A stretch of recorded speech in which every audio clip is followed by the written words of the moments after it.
Good morning, দেখছেন news 18 Bangla. আমি রুমেলা রয়েছি আপনাদের সঙ্গে। বর্ধমানের জালে জঙ্গি ধৃতের হোয়াটসঅ্যাপ চ্যাটে মুখ্যমন্ত্রীর গতিবিধি, টাওয়ার লোকেশন পাচারের তথ্য।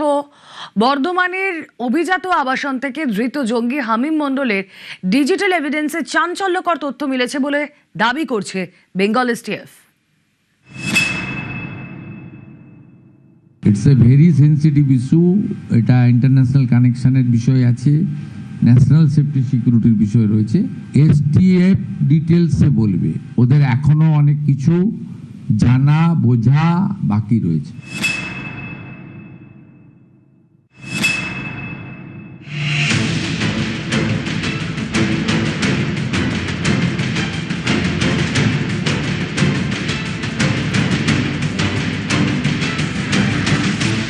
বৃহস্পতিবার সকাল 8টা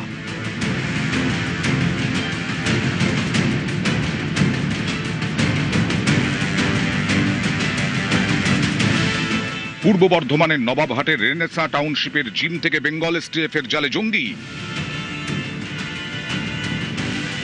গ্রেফতার জঙ্গি হামিম মণ্ডল। তদন্তকারীদের নজরে হামিমের হোয়াটসঅ্যাপ চ্যাট। এসটিএফ এর দাবি,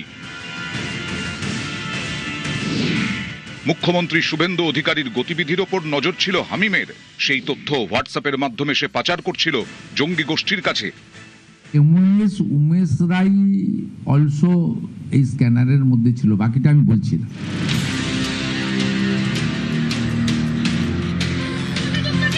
জঙ্গি হামিম মণ্ডলের টার্গেট ছিলেন হাওড়া উত্তরের বিজেপি বিধায়ক উমেশ রাইও। তিনি রাজ্যের পরিষদীয় দফতর এবং পুর ও নগর উন্নয়ন দফতরের প্রতিমন্ত্রী। এসটিএফ এর দাবি, উমেশ রায়ের পরিবারের সদস্যকে অপহরণের ছক ছিল হামিমের। সেই সদস্যের যাবতীয় তথ্য কাশ্মীরের সাজ্জাদ ভাট জঙ্গি গোষ্ঠীকে পাঠাতো হামিম। এসটিএফ এর দাবি, তারা জানতে পেরেছে সিক্রেট অ্যাপের মাধ্যমে পাক এজেন্টের সঙ্গে যোগাযোগ রাখত সে। যত সন্ত্রাসী তাকত সব পশ্চিম বাংলাকে নিজের সেফ প্লেস বানিয়েছিল। তারা ভুলে গেছে যে এই পশ্চিম বাংলা এখন রাষ্ট্রবাদীর রাজনৈতিক দলের হাতে আছে। এরা দাবা করছে যে তারা নাকি সিএম কে মেরে দেবে, তো আমাকে থ্রেট করেছে।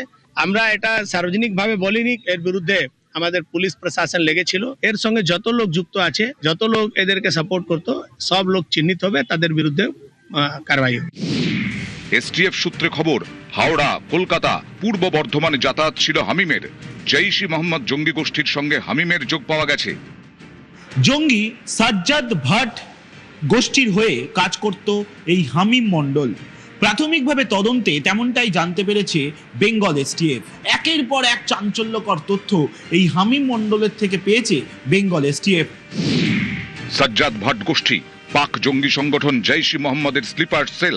2019-এর 14 ফেব্রুয়ারি পুলওয়ামা হামলার সঙ্গে জড়িত ছিল সাজ্জাদ ভাট। সে বছরই এনকাউন্টারে নিহত জঙ্গি সাজ্জাদ আহমেদ ভাট। সাজ্জাদের মৃত্যুর পরেও সক্রিয় তার গোষ্ঠী।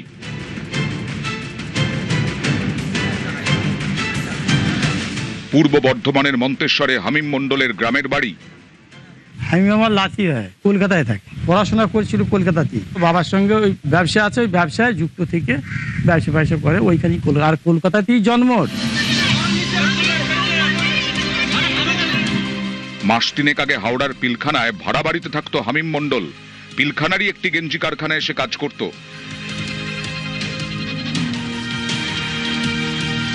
এটা বর্ধমানের রেনেসা টাউনশিপ। মাস তিনেক আগে এই অভিজাত আবাসনে ফ্ল্যাট ভাড়া নিয়ে পরিবারের সঙ্গে থাকা শুরু করে হামিম মণ্ডল। এই রেনেসা টাউনশিপের জিম থেকেই বৃহস্পতিবার বেঙ্গল এসটিএফ এর জালে জঙ্গি। তার সাকরেদদের খুঁজে এসটিএফ।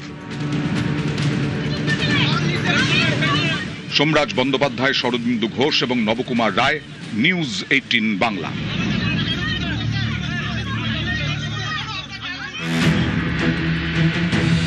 এই হামিম মণ্ডলকে বেঙ্গল এসটিএফ গ্রেপ্তার করার পরেই মুখ্যমন্ত্রী শুভেন্দু অধিকারী তার নিজের ঘরে একটি পর্যালোচনা বৈঠক করেছেন। It's a very sensitive issue. এটা ইন্টারন্যাশনাল কানেকশনের বিষয় আছে।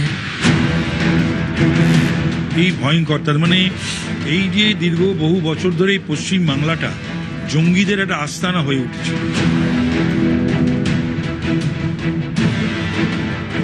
তৃণমূল জমানায় যেটা সেটা হচ্ছে র্যাডিক্যালাইজেশন, ধর্মান্ধ মৌলবাদীদের সংখ্যা। বিভিন্ন জায়গায় শিশু মনে বিদ্বেষের বিষ, দেশ বিরোধিতার বিষ, হিন্দু বিদ্বেষের বিষ ঢুকিয়ে দেওয়া হয়েছে।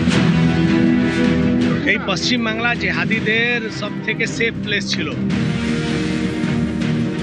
আওয়ার এমওএস উমেশ রাই অলসো এই স্ক্যানারের মধ্যে ছিল, বাকিটা আমি বলছি। It's a very sensitive. এরা দাবা করছে যে তারা নাকি সিএম কে মেরে দেবে, তার সহযোগীকে মেরেছিল, আমাকে থ্রেট করেছে। আমরা এটা সার্বজনিকভাবে বলিনি, কিন্তু আমরা এর বিরুদ্ধে আমাদের পুলিশ প্রশাসন লেগেছিল।